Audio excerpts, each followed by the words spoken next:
All right. Welcome to the chilly, chilly air of Idaho right now. We're up to 14 degrees after being 0 first thing this morning. So I'm wearing my long sleeve shirts and Mm. trying to stay warm here today. We're gonna have some fun talking about, I forget what we're talking about, but we'll talk about something out of my file. Um, so let me go ahead and get started with share screen. Oh, would you look at that? First thing we're going to talk about is Texas school. I have a class coming up April 28th through May 3rd. First round signups went out last week and I got 19 people in my class. So that means I have 6 more openings if you're interested. Whole week of Photoshop, 0 to 60 in a week. And then we move on to West Coast School, June 9th through the 14th down in beautiful San Diego. You cannot beat that. It is summer camp for photographers. And the picture in the middle, let me zoom in just a bit. This library right here is one of the images I shot while I was down there. Randy Van Dynen and I went out and photographed the Giesel Library. I forget what it's called. Beautiful place, just gorgeous. So, um, if you want to sign up, go to westcoastschool.com or ppconline.com. Enough of that. Let's move on to the fun stuff now. And in Camera Raw, which is really cool. Whoa, hello. I want to change the color of his shirt. So if I do it in Camera Raw, it's probably easier than doing it the other way in Photoshop. What's really interesting is I'm going to go to my select tool or my masking tool, and I am going to let it find a people because there's one people in there. And right here on the right hand side, it says looking for people, finding people in the photo. So we'll wait and wait and wait. It shouldn't be too hard to find because there's only one people. And if I click on him,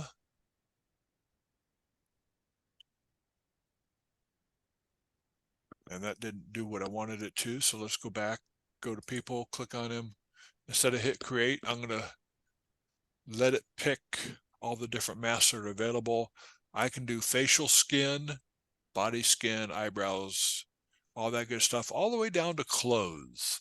So if I pick his clothes, click on create, I can change the hue of his shirt very easily because it chose the shirt for me. So I just drag the slider over, and now instead of the blue shirt, I have a green shirt or bright green.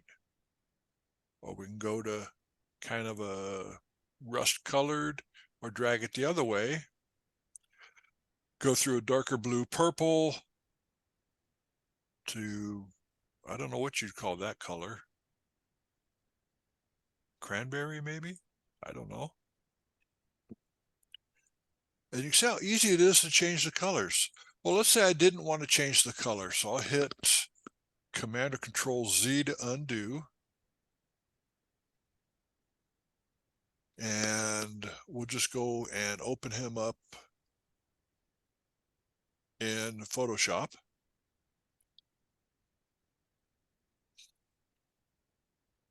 And we can do the same thing. Go to Filter, Camera Raw Filter, or Command Shift A will get you into Camera Raw Filter. And do the exact same thing. I mean, this is making life so easy for me. And it's got to go through the process of finding a people again. One people, two persons. And do the shirt again. Click on close, create, and we can adjust. We can adjust the temperature up here, take it back to 0 by double clicking on the little slider, or we can adjust the tint, which does some freaky stuff as well. But let's say we're happy with that. And what we'll do is click OK. And it's just that easy. Well, I don't like what I just did.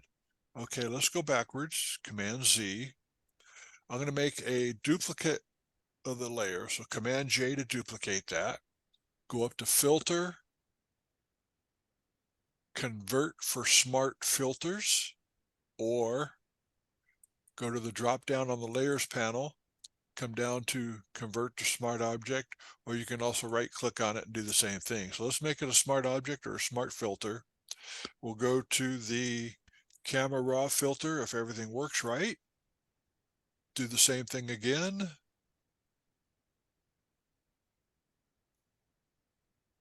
And magic happens. I said magic happens. There we go. Do the close, create, and then do the adjustment that we want to do. Let's go to the Irish colored shirt, a bright green.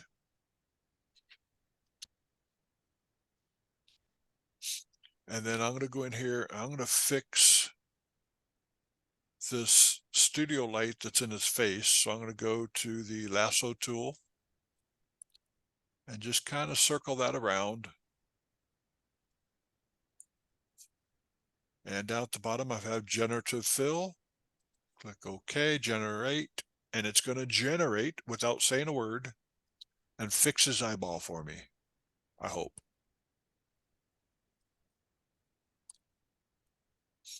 I said, I hope. Not very well. So it's a good start. We'll go ahead and do it one more time. Better yet, you know what I'm going to do? I'm going to change over to the remove tool.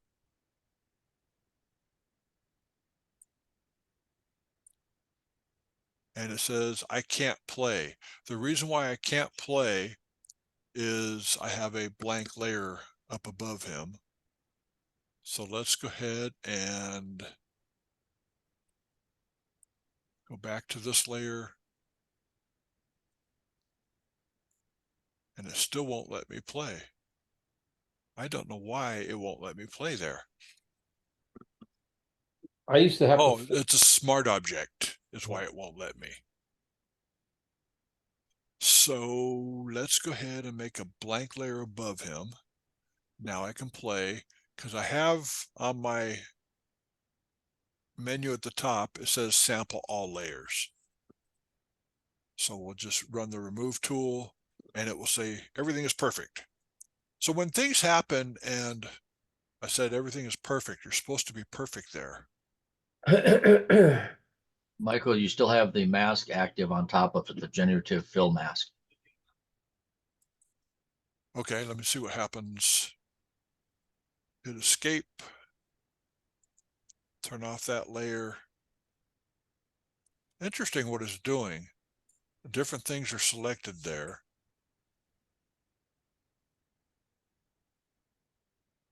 And thank you for pointing that out for me.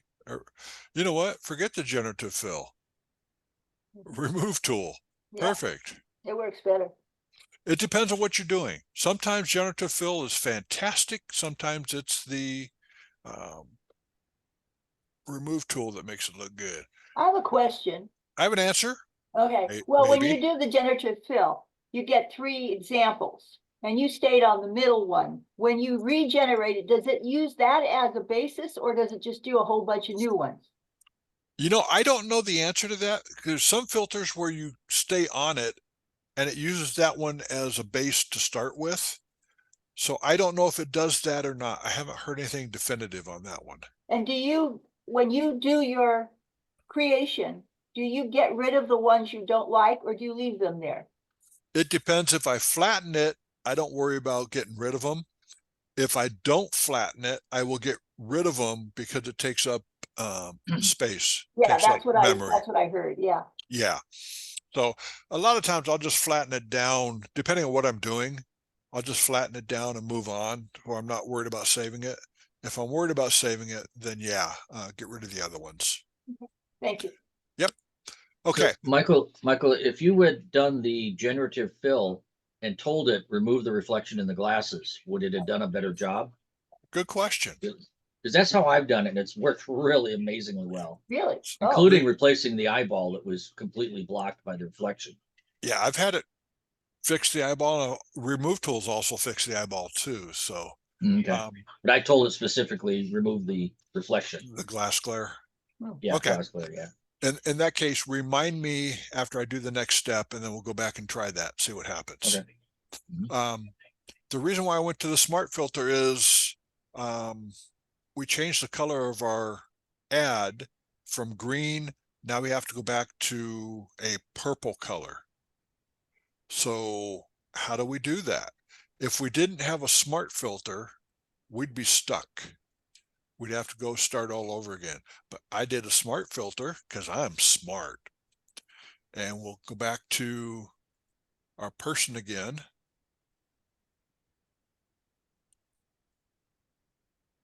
And we're clicked on the close, and then we'll just do,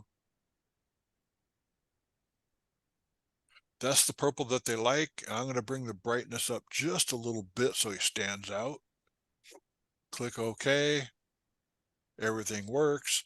And our eyeglass glare is still gone. So Okay. we've got that fixed. So the smart filter, people say, well, why do you use a smart filter? It slows you down. It takes too much energy and takes too much memory. Well, the reason I do it is so I can go back and fix things that I screwed up to begin with, because I make a lot of mistakes. And sometimes Command or Control Z just doesn't cut it. So let's experiment with the eye again. I'm going to delete these layers down, say goodbye to those. Let's go ahead and make Command J out of this. Lasso again.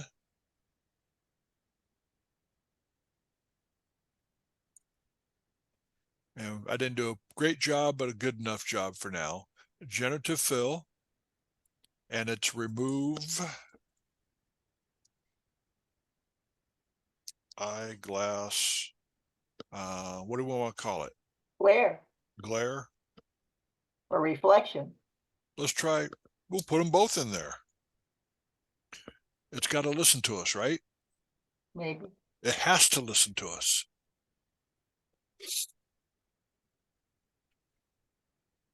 And ladies and gentlemen, boys and girls. Oh, Well, guess what? different. Yeah. Wow. I like that one. So Kevin, when's your next class? he's gonna do the next class on the pen tool. What would happen if you did that and you also circled that small reflection above his right eye? Okay, let's take it back to the trash. In fact, I'm going to include the highlight that's above the rim of the glasses there this time. Oh, okay, yeah. I Just always thought you weren't supposed to put stuff in because it said it wasn't necessary. And then hold Shift. And we'll go back down here to generative fill.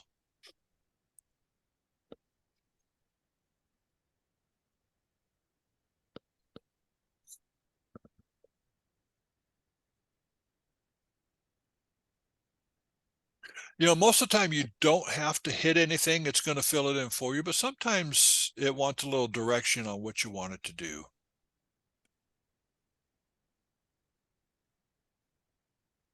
Oh, it did. Oh, And I like the middle one better. me too. this one, Yeah. yeah, because you have this line coming down. It matches it up very well. This Wow. side, perfect. You got a great job there. So let's go ahead and get rid of that one. That's one we're keeping. Get rid of that one. And then we have before and after. Wow. It's amazing. Yeah. You know, I've been playing with this since we started with beta with it. And I tell you what, every time I play with it and teach a class, I learn something new every single time. It all depends on, you never know which one's going to work better. Remove tool is fantastic. and create the generative fill is even just as good. So Hey, Mike, yes, on that layer, okay, turn it off and on, but look at the eyeglass on the left side. It also took off the little glare on the left, top left corner of the frame. yeah, I Oh, circled, I selected that as well. Okay. Oh, okay. I Okay. selected both of them at the same time to let it work. I'm surprised it left the eyeglass rim on his left eye because I would have thought it might have erased that totally. I think it's looking at it and saying, okay, here it is. These are the Yeah. rims of the glasses. So I'm going to keep it, and I'm going to keep the highlight that it originally started, but the highlight that was above it, we're going to take it out. Right, right. It's interesting. So it, I have a question for you brilliant portrait photographers. Would, in a perfect world, would you want that little bit of specular reflection on the frame? what's there now, Yeah, what's there now? Would Oh, you? yeah. I Okay. would, I Okay. would keep that. I would, yeah. Yeah, okay, yeah, I was just curious. Well, the lighting coming in from the side and everything would generate that Uh-huh. reflection, so. Wow, that's amazing. It's yeah, exactly. It's amazing. What more So- can you say? So Michael, select the whole face and say, make me beautiful and see what it does. Let's see Okay. how good AI really is. It doesn't have enough memory for me.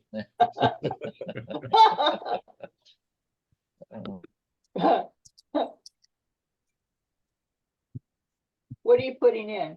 I said, make me beautiful, just like you Okay. asked. Oh, it's And not it's gonna put a totally different face on there. Right. Yeah, that'll be it. Yeah.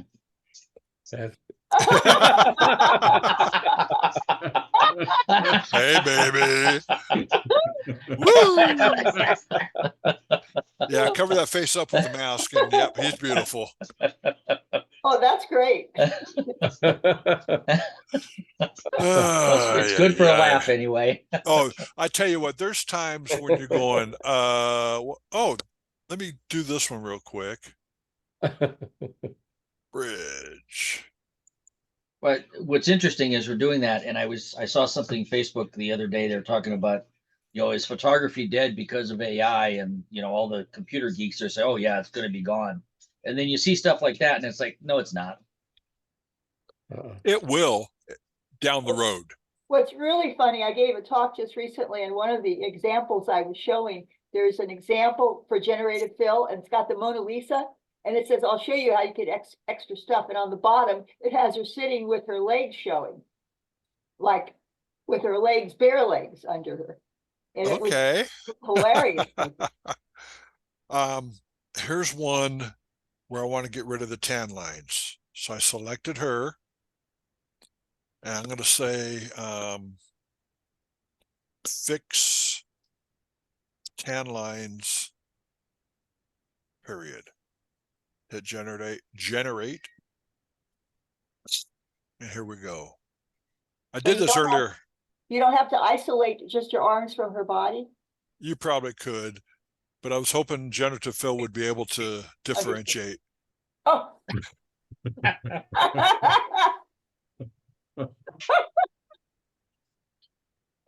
Well, that didn't quite work. So let's go ahead and try one more, generate again. And it won't. I was playing with it and it just like, no. But the outcome of this is going to be a better profit margin for us because we'll be saving so much time. For some stuff, yeah. On other Yeah. stuff, we're going to start paying for generative AI Really? down the road. Down the road, you will, yeah. Do you think it would help to say remove tan lines instead of fix tan lines? Well, let's try. Let me delete that layer out and start all over again. So we'll do a select subject. I probably don't even have to select subject, but I will anyway. And as a reminder, when you go to select subject, make sure that you go to the cloud. The device is quicker, but the results are totally weak. If you do the cloud version, it is much better, and you can set that in your preferences so it always goes to cloud unless you want to go very fast. Then you just click on device. Hmm. So, I don't know. Okay. let's go to, what was how did you want to say? Remove, yeah, Remove tan lines? Okay, What did you say before? fix Six. tan lines. This one's remove tan lines. We'll see. I don't think it's going to do any good yet, but I've been proven wrong many times. I wonder how it would do if you selected just the shoulders and just And the the upper arms. part of the Gotcha. arm. Oh, Yeah. well, you removed So it. maybe it would stop trying to cover it up. I mean, that's one way to do it, cover it up. Yeah. Okay, let's do.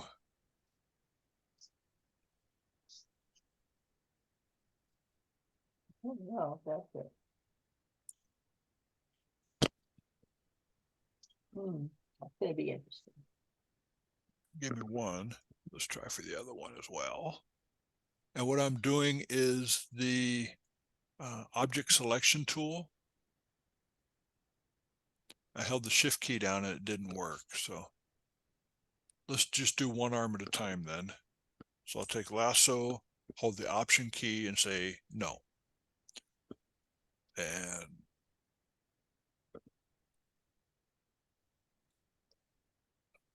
remove tan lines. Let's see what it does.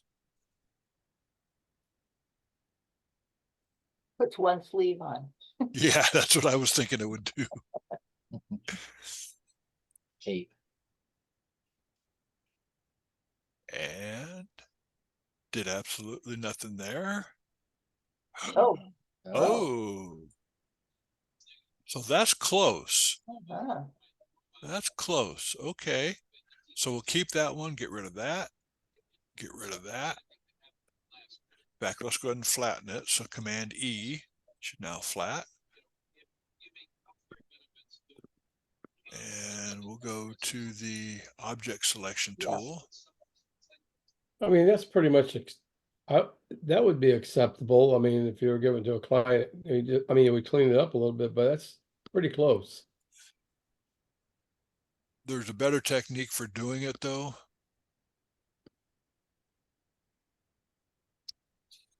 So I'll remove 10. Hey, I said type in there. There we go. Remove tan line.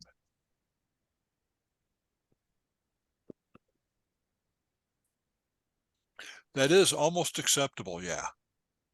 Yeah.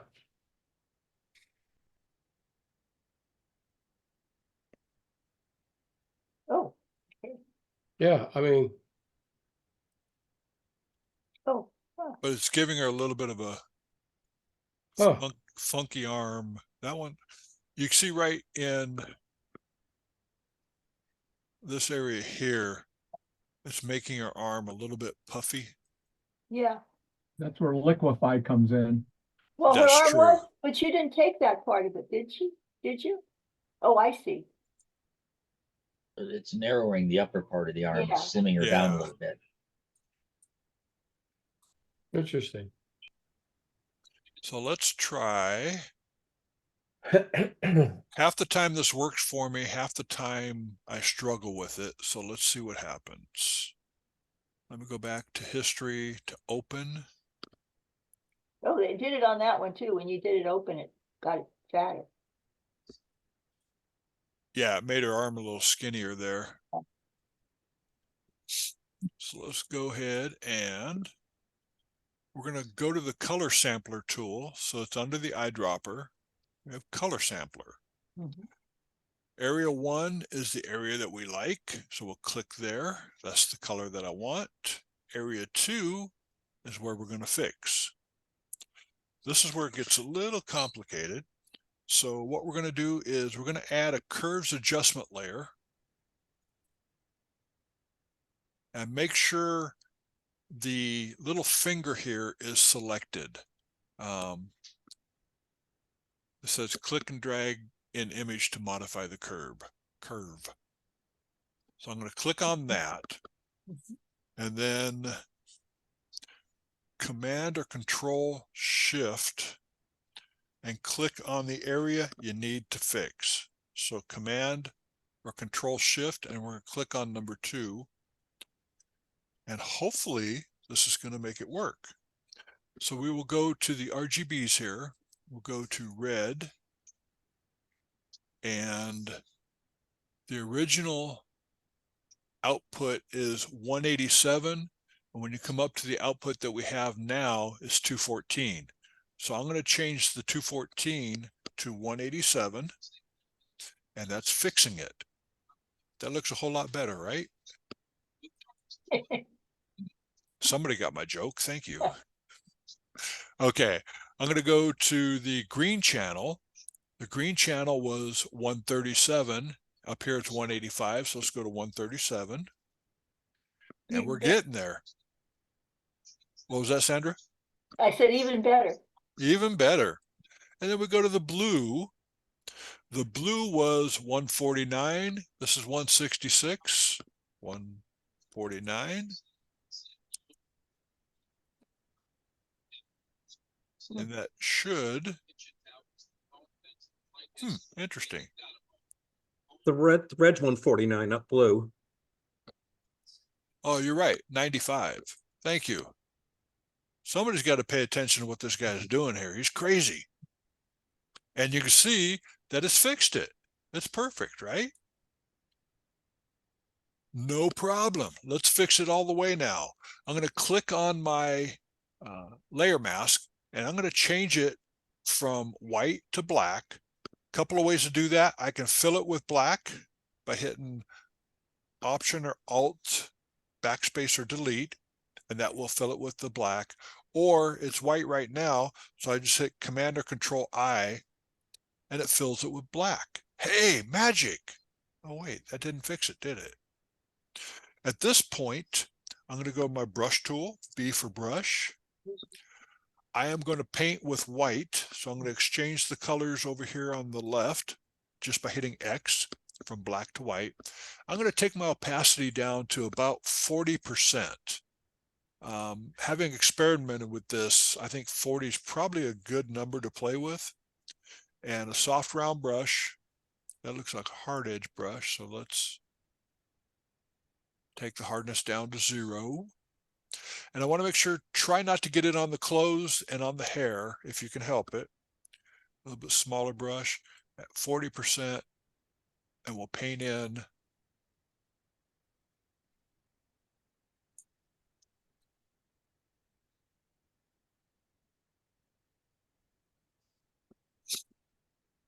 and you have before and after. So I am going to let you guys watch this on the replay and not go through it again, because that's a complicated system and I did not invent that. Dave Cross is the one that showed me that, and I love it, and it works. You can also do that for painting in shadows on walls, and changing colors on different items as well. So many ways to do that. If you did it at 100%, let's go ahead and paint with 100%. So hit 0, and I paint it with 100%. There we go. That's why I do it at 40. You might even start at 20 and do a couple of layers to build it up. So any questions on that one? Well, couldn't you just do it that much and then back on the Opacity of the layer? opacity? Yeah. You could. Yeah, it would work too. So that's pretty cool technique. I'm not much into curves and all that stuff, but that one works really well. And you guys have seen this one before. This one's an easy one. Easy fix. I want to change the color of the Volkswagen. So all I have to do is go down to my curves adjustment layer, click on curves. I'm sorry, wrong layer. Command Z, undo. Let's go to hue and saturation layer. And I'm going to change the color to say green. Got to find the green. Where's my green? Almost. There we go. The only problem is, if you look at the buildings behind, which used to be red, they're also turning green. So let's fix that. Let's send that to the garbage. I'm going to do a select subject. Most of the time it works very well. Sometimes you miss a little bit in like the middle of the windshield there. So I'll go to my lasso tool, hold the shift key, select that, and just kind of go around the edge to make sure you got everything there. We're going to have to brush out the turn indicators because they're pretty close in color range. And at this point, we will go to hue and saturation layer. I'm going to click on the red or the orange, whatever you want to call that. And it should just pick the reds out of that. And so we'll go to hue, make it green. Bright green works really well. I like that. And look at Hey, the Mike, buildings. When you Yes, go to hues and saturation, does it create its own layer? it does. It's a adjustment layer. Uh-huh, So on the layers panel down at the bottom, right? you have what looks like the yin and yang. And what Uh-huh. that does, it create a new fill or adjustment layer. And so we're Oh, doing an adjustment layer, and we're going to go to hue and saturation. right, okay. And then click on your little finger right here, which is your eyedropper, to pick out the colors you want to change. Okay. And then it also puts a mask up for you of what you've changed. And if you look, guess what changed colors as well? So we're on the mask right now. Let's go ahead and B for brush. Make it smaller. And I'm going to paint with black. So I'm going to exchange the colors. This time I want to be at 100% because I want the turn indicator to be the color it's supposed to be.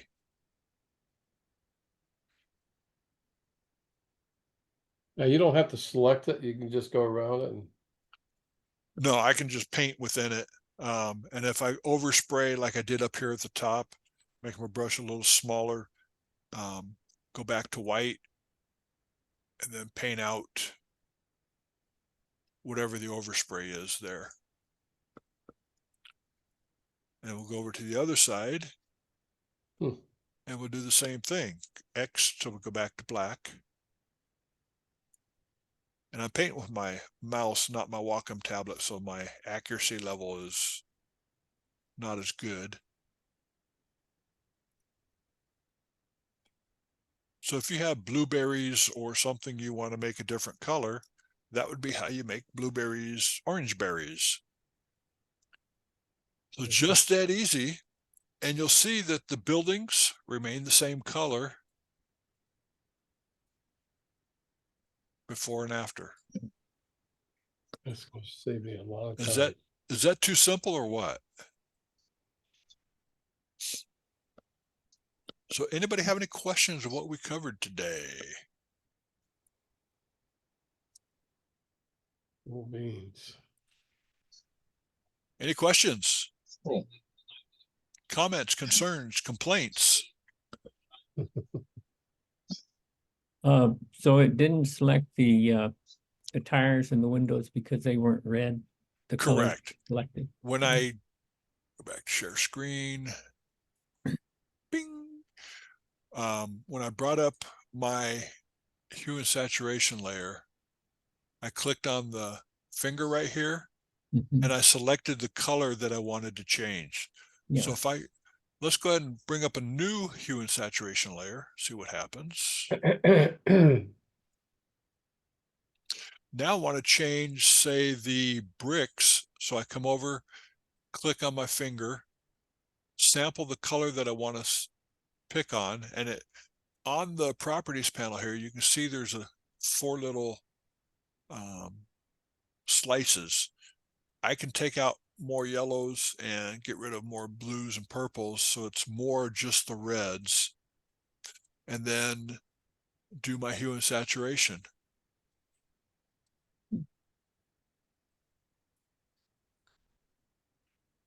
And you can see as I'm saturating it, how it's starting to pixelate. Mhm. So you got to be careful how far you push it.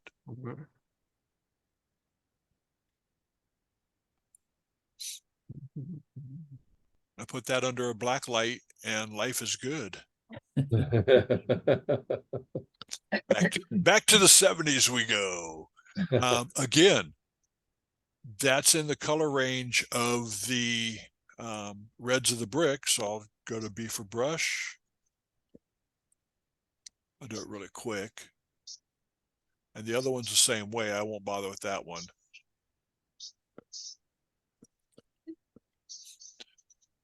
But before and after. So you can go in and brush out what you don't want to change on there.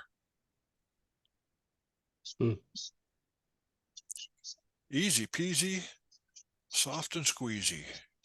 Super easy to do once you know the secret.